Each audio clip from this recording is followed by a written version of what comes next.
Mouvement d'un projectile dans le champ de pesanteur uniforme. Exercice 2. Les forces de frottement dues à l'air sont négligées et le ballon est assimilé à un poids matériel de masse M.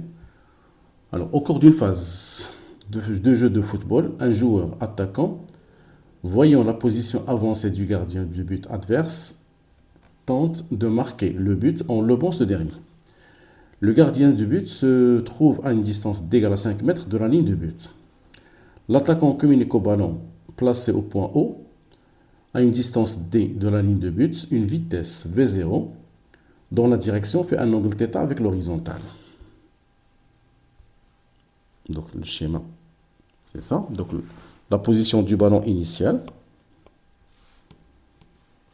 et la position du gardien de but. Donc la position du gardien de but, c'est la position initiale du ballon. Alors, on nous a donné G, θ, la vitesse initiale, la distance D, grande D, par rapport au but, et la distance petit d entre le gardien et le but. On prendra comme origine des dates l'instant où l'attaquant frappe la balle, et comme origine d'espace le point O. Alors, première question, établir les équations horaires. Alors, pour déterminer les équations horaires, alors on va donner une condition initiale. On va commencer par les conditions initiales. AT égale à 0, question 1. AT égale à 0, x0 égale à 0 et y0 égale à 0. Le ballon part de l'origine du repère. Et V0x, c'est V0 cos θ. V0y, c'est V0 sinus θ. Alors maintenant, on va appliquer la deuxième loi de Newton. Le poids P égale la masse fois l'accélération hg. On néglige toute action de l'air. On simplifie par la masse, on trouve hg égale à g. Alors les projections sur x et sur y. Alors g c'est toujours vertical, orienté vers le bas. Ce qui est donc que ax égale à 0 et ay égale à moins g. Alors par primitive, on obtient vx égale à v0x qui est égal à v0 cos θ. Vy égale la primitive de moins g, donc c'est moins gt, plus v0 sinus θ. Et après aussi par primitive, on obtient x et y. Alors x c'est la primitive de v0 cos θ, donc c'est v0 cos θ fois t plus x0 qui est égal à 0. Et y c'est moins 1 demi g t carré, plus la primitive de v0 sinus θ, c'est v0 sinus θ fois t, plus y0 qui est égal à 0.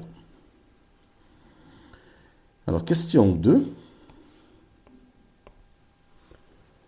On déduire l'équation cartésienne de la trajectoire. Alors, on détermine le temps t à partir de l'équation 1. L'équation 1 donne t égale à x sur v0 cos θ. Et on remplace dans l'équation 2. Donc l'équation 2 donne y égale à moins 1 demi g fois t carré. Donc fois x carré sur v0 carré cos carré θ. Plus v0 sin θ sur v0 cos θ. Alors ça fait x tangente θ. Et on obtient l'équation de la trajectoire. C'est une trajectoire parabolique. C'est une équation qui s'écrit sous forme de y égale à ax carré plus bx plus c. C'est parabolique.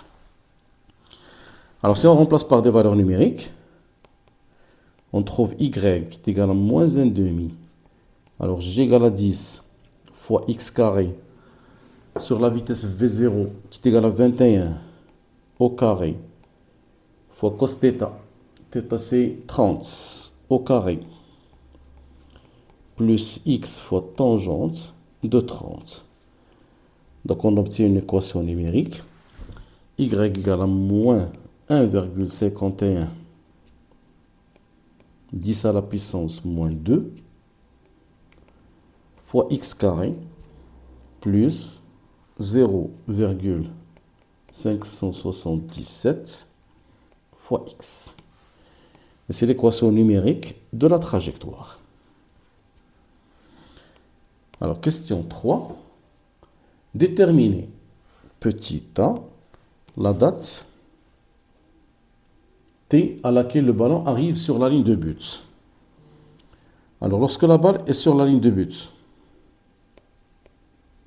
lorsque la balle est sur la ligne de but, x égale à d. On voit sur le schéma, l'abscisse de la ligne du but, c'est d.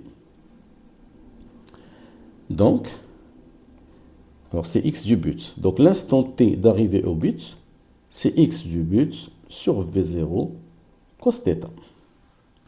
Ce qui donne d 35 mètres sur v0 qui est égal à 21 fois cosinus 30.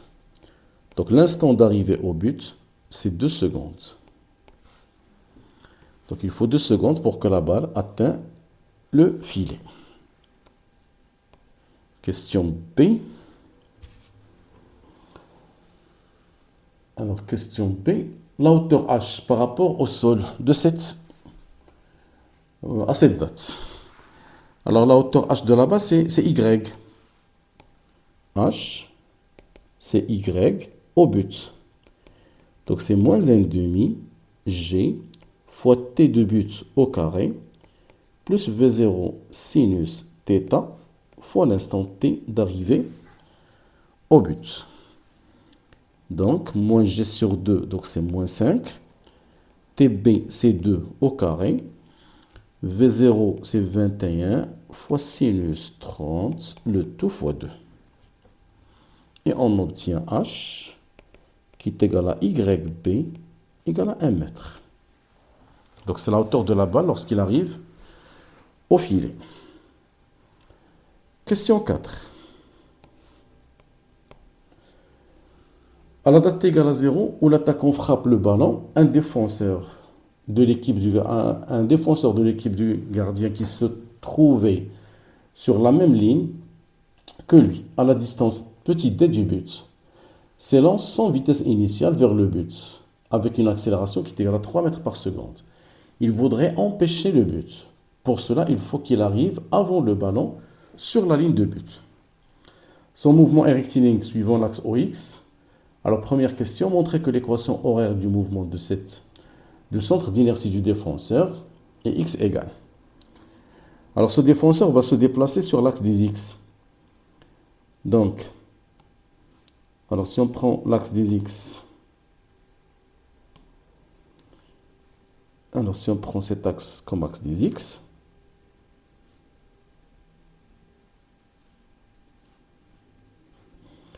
alors l'origine, c'est ici. La position du défenseur, c'est ici. Le but, c'est par là. Donc, on a cette petite distance, c'est D. Et cette grande distance, c'est D. Alors, le joueur va se déplacer vers le but. Donc, avec une vitesse initiale qui est égale à 0. Donc, sa vitesse au cours du temps, c'est V du défenseur. Donc, son équation horaire, donc son accélération tout d'abord, AX égale à 3 mètres par seconde carré. Ce qui donne Vx égale à 3 fois t, plus sa vitesse initiale qui était nulle. Donc, l'équation de x, c'est 3 demi t carré plus x0. Alors, x0, c'est ici. Alors, l'abscisse de ce point avec x0, c'est d moins petit d. Alors, d moins d, c'est 35 moins 5. C'est 35 moins 5, ça fait 30. 30 mètres. Donc, l'équation de x, c'est 3 demi, c'est 1,5 fois t carré plus 30. Voilà. Donc, c'est l'équation du mouvement du joueur adverse, du défenseur, en fonction du temps. En prenant la même origine de temps, bien sûr. Alors, question B. Détermine la date T2 à laquelle le défenseur arrive sur la ligne de but. Alors, lorsque le défenseur arrive sur la ligne de but, lorsque le défenseur arrive sur la ligne de but. Son abscisse x égale à d. x2 égale à d. Donc, d égale à 1,5 fois t2 au carré plus 30. Ce qui donne t2 égale à d, qui est égal à 35, moins 30 sur 1,5 racine. Alors on trouve l'instant d'arrivée du joueur, c'est t2 égale à 1,82 secondes. C'est l'instant d'arrivée du défenseur sur la ligne de but. Alors question C, est-ce que ce défenseur va arrêter la balle? Alors l'instant d'arrivée du défenseur au but est inférieur à l'instant d'arrivée de la balle. La balle va arriver après 2 secondes, qu'on a déjà déterminé. Et le joueur va arriver à l'instant t égal à 1,82, donc il va arriver avant. Donc, le défenseur peut arrêter la balle.